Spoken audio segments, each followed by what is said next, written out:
Yo, what's up, guys? Colorado Sports Street here. The Avs lose a bummer of a game, 5-4 in a shootout to the Arizona Coyotes in the second night of the back-to-back. There's a good amount of stuff to unpack from this game, but the main story was Jonas Johansson getting his first start in net for the Colorado Avalanche after being traded from the Buffalo Sabres.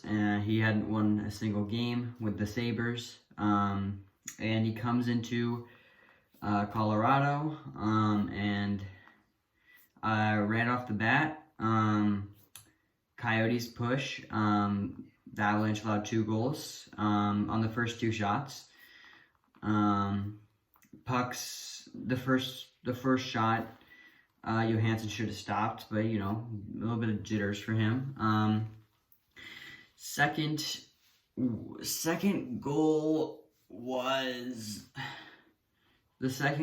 a lot harder of a goal to stop because the Avalanche defense just totally bailed out on him and hung him out to dry. So it was 2-0. And then the Avalanche would fight their way back, tie the game 2-2 off the stick of Landeskog on the power play, and then it would be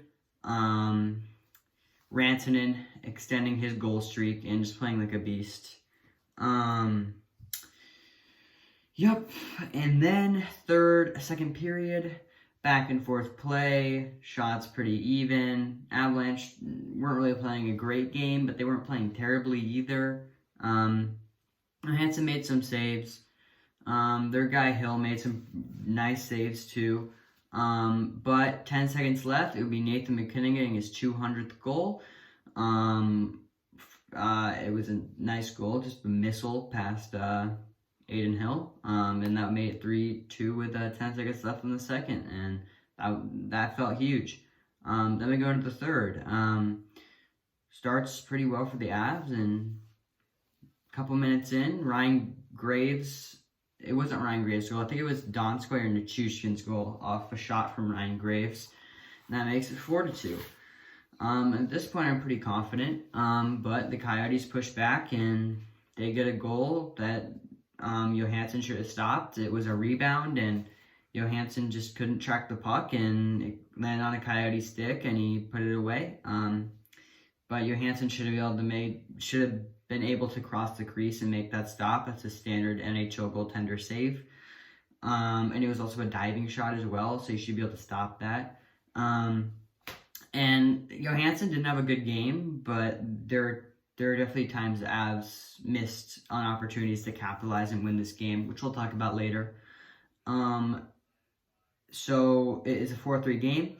And then Johansson allows another soft goal off the stick of Kessel. He's hugging the post, but he just decides to reposition, and then Kessel sends it towards the net, goes off his pad into the goal. That should definitely not have gone in. But it's a bummer. It's a tie game. Arizona's pushing. I'm concerned. I feel like at this point I'm like, oh, we're gonna lose in regulation. But we don't, and the Avs get a power play with 3 minutes left, and this is really where I would have liked to see them score. They didn't score, and it was a bummer. It wasn't a good power play really at all, and the Avs don't score. And then it goes to overtime, and exciting 3-on-3 overtime for the first couple minutes. And then, disaster strikes in a way, because the Avs get a power play, and Mikko Rantanen hits a post. Cale Makar can't finish a goal when he had a lot of goal to shoot on. And he shot it right into the chest of Aiden Hill. But we have a power play in overtime. There's no excuse not to score on it. And we had the chances to end this game, and we just didn't. It's a bummer. And it goes to a shootout, and Johansson can't stop a single puck.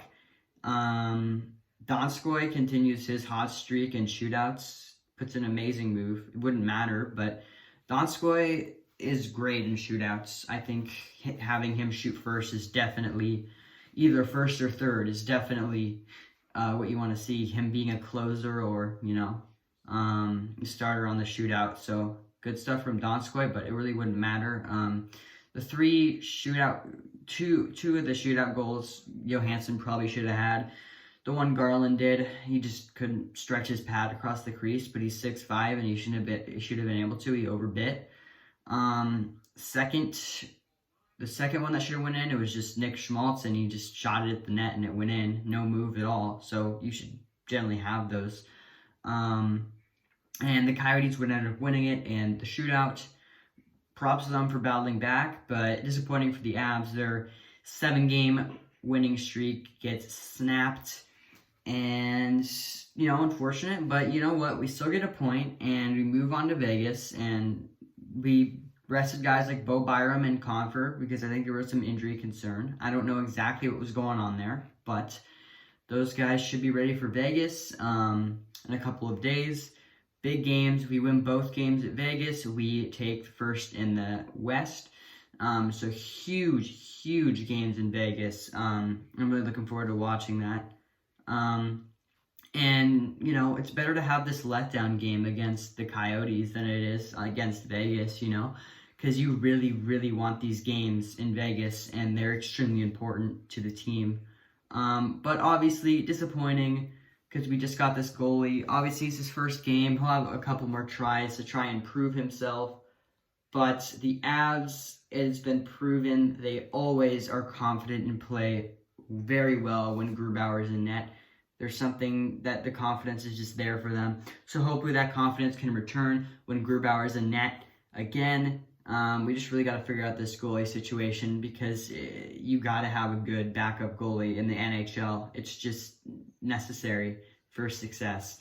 But Grubauer will be in net against Vegas. Hopefully we can win those games. Obviously, it's going to be a battle.